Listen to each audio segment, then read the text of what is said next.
kasih. Aku tidak khawatir apa yang ku makan minum pakai. Aku tidak khawatir, Bapa di surga memelihara. Salam jumpa kembali Bapak Ibu dan saudara-saudara. Kita sudah ada di pertengahan bulan Januari di tahun 2023. Apa perasaan saudara dan bagaimana kita akan melanjutkan? Mari kita belajar untuk tidak khawatir. Karena Tuhan itu selalu tahu apa yang menjadi pergumulan dan Tuhan pasti memberikan jalan seturut dengan kehendaknya. Kita akan bersama membaca firman Tuhan dari Injil Matius pasal 6 ayat 25 sampai 34, yaitu jangan khawatir. Mari kita akan berdoa. Tuhan Yesus, ajarkan pada kami untuk kami mengandalkan Engkau hari lepas hari di setiap pergumulan hidup kami. Jangan biarkan kami dikuasai oleh kekhawatiran untuk kami melangkah masa depan. Apapun yang kami miliki, kami serahkan menjadi karya Tuhan. Apapun yang menjadi pergumulan kami mohon Tuhan membantu menyelesaikan dengan cahaya kehidupan dari surga. Oleh karena itu kuasai kami dengan Roh Kudus agar kami mampu memahami kebenaran firman, kami menghayati dan kami boleh melakukannya. Berkati hamba-Mu supaya dengan pimpinan Roh Kudus dia dilayakkan memberitakan firman kehidupan. Inilah doa kami dalam nama Tuhan Yesus Kristus. Amin.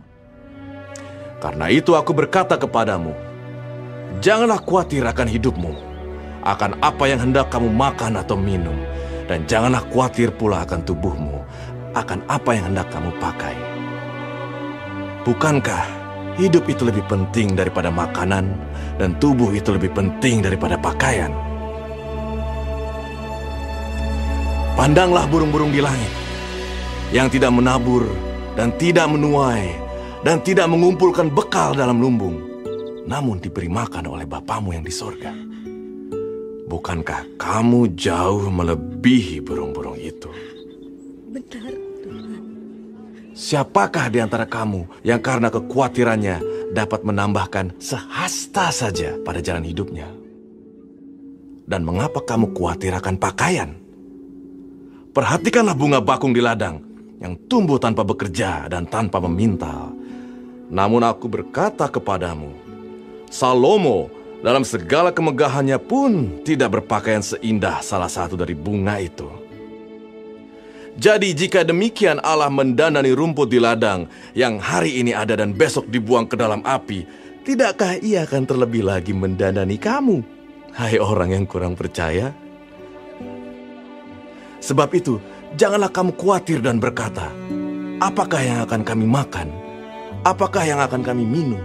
Apakah yang akan kami pakai? Semua itu dicari bangsa-bangsa yang tidak mengenal Allah. Akan tetapi Bapamu yang di surga tahu bahwa kamu memerlukan semuanya itu. Tetapi carilah dahulu kerajaan Allah dan kebenarannya, maka semuanya itu akan ditambahkan kepadamu. Amin, Guru. Sebab itu, janganlah kamu khawatir akan hari besok, karena hari besok mempunyai kesusahannya sendiri. Kesusahan sehari cukuplah untuk sehari. Bapak, Ibu, dan saudara-saudara, seorang bapak yang bekerja sebagai penyapu jalan di satu kota. Jadi dia nyapu jalan di satu kota. Satu hari dalam pergumulan doanya, dia berkata kepada Tuhan bagaimana dia bisa mendapatkan uang sebesar 4,5 juta. Dan uang itu akan digunakan untuk operasi anaknya yang baru berusia 8 tahun. Karena rupanya anak itu mengalami kecelakaan tabrak lari. Jadi yang menabrak itu tidak tanggung jawab. Lalu dokter mengatakan harus segera menjalani operasi. Nah, orang tua ini bingung. Jadi bapak dan ibu dari anak ini bingung, uang segitu buat mereka itu sangat besar dan sulit untuk mereka dapatkan. Tetapi mereka mencoba tetap percaya pertolongan Tuhan. Jadi hari itu bapak penyapu jalan ini kerja. Dia nyapu jalan, setelah beberapa waktu di bawah satu pohon tiba-tiba dia melihat sehelai kertas Ya, jadi dia berhenti, lalu dia bilang, ada kertas kok masih bagus, sayang kalau disapu dan dibuang. Gitu ya.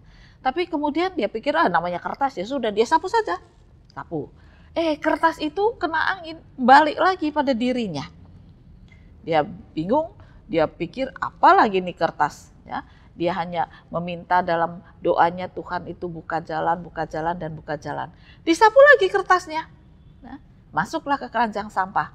Dan secara keajaiban katanya ada angin yang membuat kertas itu terbang lagi pada dirinya. Akhirnya bapak itu memungut kertas itu sambil ngomel, iki kertas kok bandel banget gitu ya. Kertas selembar kok ngeyel. Nah, ketika dia ambil kertas itu, dia coba lihat.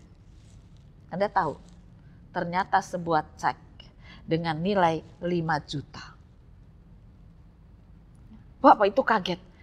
Ini ada kertas kok tulisannya 5 juta, bisa dicairkan gitu ya. Bingung dia, ini apa? Dia kan nggak pernah tahu, tapi nilainya 5 juta. Lalu dia bingung mau diserahkan siapa. Karena dia nemunya di bawah sebuah pohon. Dan dia sedang menyapu, dia tidak mencuri. Akhirnya dia terduduk dan dia berdoa, Tuhan apa yang harus saya lakukan dengan kertas ini? Kalau saya harus kembalikan, mari tunjukkan tempatnya. Siapa pemilik kertas ini? Nah, setelah dia tunggu 2 hari, gak ada orang yang nyari di tempat dia nyapu, akhirnya dia memberanikan diri, tanya ke saudaranya, bisa gak uang ini dicairkan? Dan atas bantuan saudaranya, memang akhirnya dia mendapatkan uang itu 5 juta. Ya.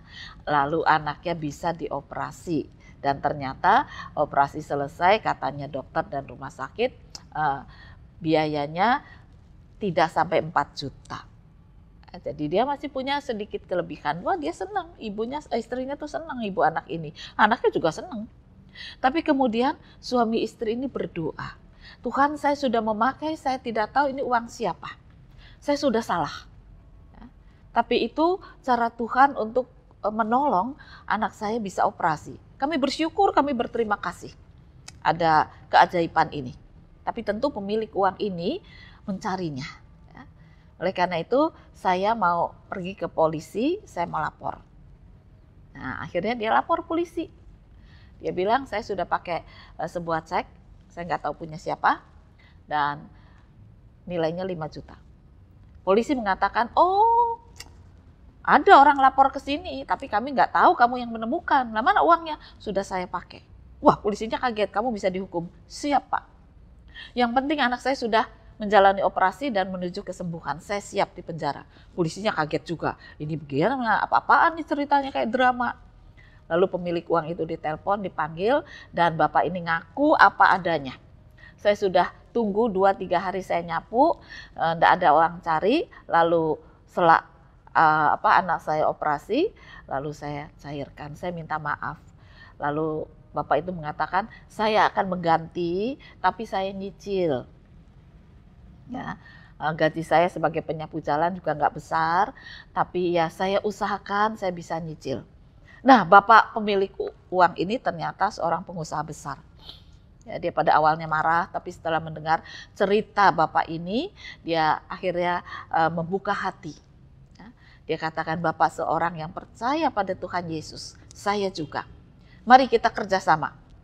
Jadi kalau kamu berniat baik untuk membayar hutangmu, boleh. Tapi kamu pindah kerja di tempat saya, supaya kamu nggak lari. Oh boleh. Ya, akhirnya Bapak itu juga pindah kerjanya di tempat pengusaha ini. Nah, dengan perjanjian setiap bulan akan dipotong sekian. Ya, dan Bapak itu mengatakan setuju, pemilik uang juga setuju. Lalu bapak itu bilang pada istrinya, nanti selama beberapa bulan sampai hutang kita lunas, kita hidup ngirit sekali ya. Yang penting kita bersyukur anaknya udah sehat. Nah, istrinya mengatakan, iya enggak apa-apa, nanti saya tak coba cari-cari kerja apalah ya, supaya bisa mencukupkan kebutuhan hidup. Karena mereka tahu bahwa kebutuhannya nggak akan tercukupi dengan gaji yang diterima lalu dipotong untuk bayar hutang. Tapi karena niat baik, dan mereka mau melakukannya itu dengan jujur di hadapan Tuhan. Ya sudah, akhirnya bapak ini bekerja. Ya. Dan ketika ditanya oleh yang punya uang, lulusan apa sih kamu sebetulnya? Dulu saya lulusan STM, ya, tapi nggak bisa kerja karena nggak ada yang mau terima saya. Dilihat ijazahnya nilaimu bagus loh. Iya Pak, tapi ya belum rezeki saya. Gitu ya. Nah, akhirnya Bapak itu mengatakan kalau gitu kamu bagian mesin aja. Nah, ditaruhlah dia di bagian mesin. Dan akhir bulan ketika dia terima gaji, dikatakan kasirnya itu, ini Bapak terima sekian karena sudah dipotong. Ya, dengan perjanjian. Ya Bapak itu cuma iya saja. Ya dia pulang dengan pikirannya, sudahlah uangnya pasti tinggal sedikit gitu ya. Gitu sampai di rumah, amplop diserahkan istri, istrinya teriak, Pak, lah kok uangnya banyak? Banyak gimana? Bapaknya bilang, iya ini hampir 1,5 kali dari gaji yang dulu, ya, dari penyapu jalan. Ini Bapak terima banyak sekali gitu ya. Kaget dia juga, loh kok segini? Dan itu sudah dipotong. Lalu suami istri itu menangis di hadapan Tuhan dengan bersyukur sekali. Mereka menemukan bos yang baik, majikan yang baru, yang membayar sesuai dengan apa yang harus diterima oleh karyawan ini, meskipun dikatakan masih baru. Jadi kalau dari gaji-gaji yang karyawan lain yang udah lama ini ya kecil, tetapi dibanding dengan gaji yang lama ini cukup besar. Lalu istrinya mengatakan begini, Pak kalau gitu bulan depan potongannya boleh dinaikkan.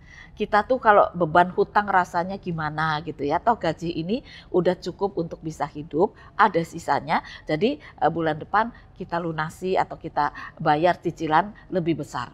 Supaya kita nggak tanggung utang. Nah niat ini disampaikan, bosnya merasa orang ini kok jujur sekali ya. Niatnya kok baik sekali ya. Setuju bosnya, boleh kamu mau nyicil berapa bulan depan. Ya.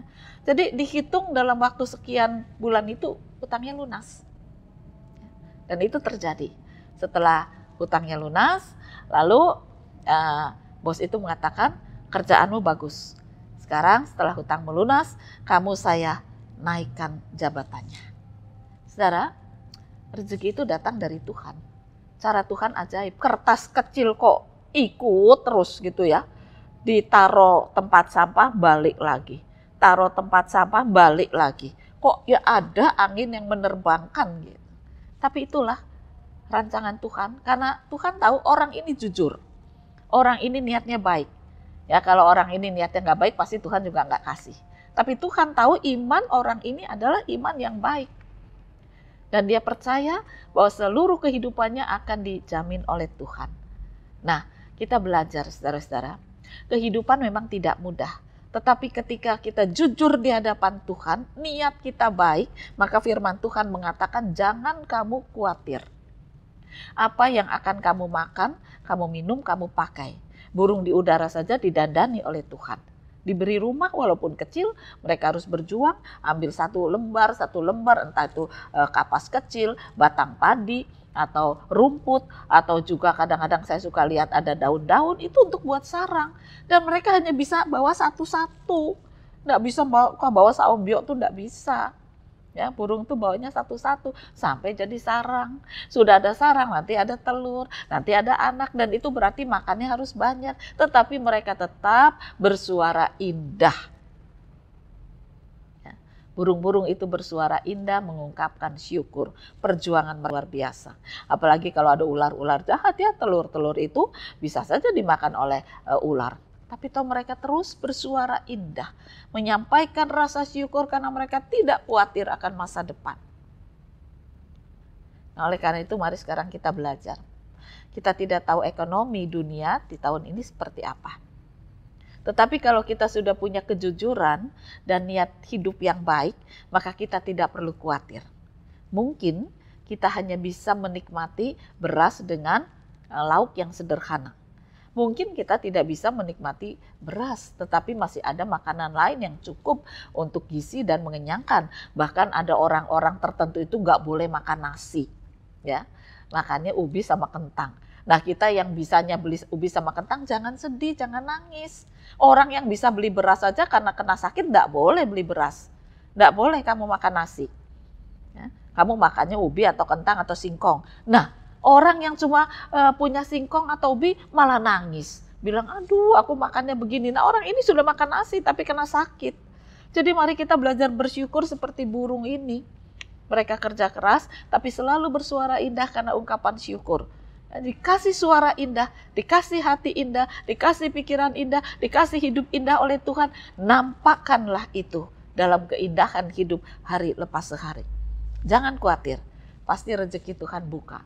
Entah sedikit demi sedikit, entah jualannya kecil-kecilan, atau Tuhan tambahkan hari lepas hari, itu adalah berkat yang Tuhan rancangkan. Jadi kita akan menikmati, melanjutkan kehidupan. Kita yakini rezeki itu datang dari Tuhan, karena itu kita tidak perlu khawatir, asal kita jujur, beriman sungguh di hadapan Tuhan, dan niat hidup baik. Selamat berjuang, Tuhan memberkati firman-Nya. Amin. Mari kembali kita berdoa. Bapa di surga, tidak jarang kami ini kepingin mempunyai uang yang banyak. Karena kami pikir kalau uang banyak kami bisa tenang dan kami bisa melakukan banyak perkara. Ketika kami belajar dari orang yang uangnya banyak tetapi dia tidak boleh beli ini dan itu. Karena penyakit-penyakit yang ada dalam dirinya. Biarlah kami belajar. Ternyata Tuhan sudah memberikan keindahan dan kebaikan dalam hidup kami. Yang walaupun kami harus berjuang hari lepas sehari. Tetapi berkat dari Tuhan mencukupkan dan menyehatkan. Biarlah kami belajar, cinta kasih Tuhan yang baik akan selalu menjadikan niat hidup kami juga baik. Bagaimana iman kami juga Tuhan topang, Tuhan bina untuk tetap kuat dan kejujuran dalam hidup kami semakin nyata. Sehingga kesaksian kami sebagai orang Kristen yang indah, yang baik, sebagai wujud Kristus semakin nyata. Berkaryalah ya Tuhan. Inilah doa kami dalam nama Tuhan Yesus Kristus. Amin. Jangan kamu khawatir, burung di udara dia pelihara.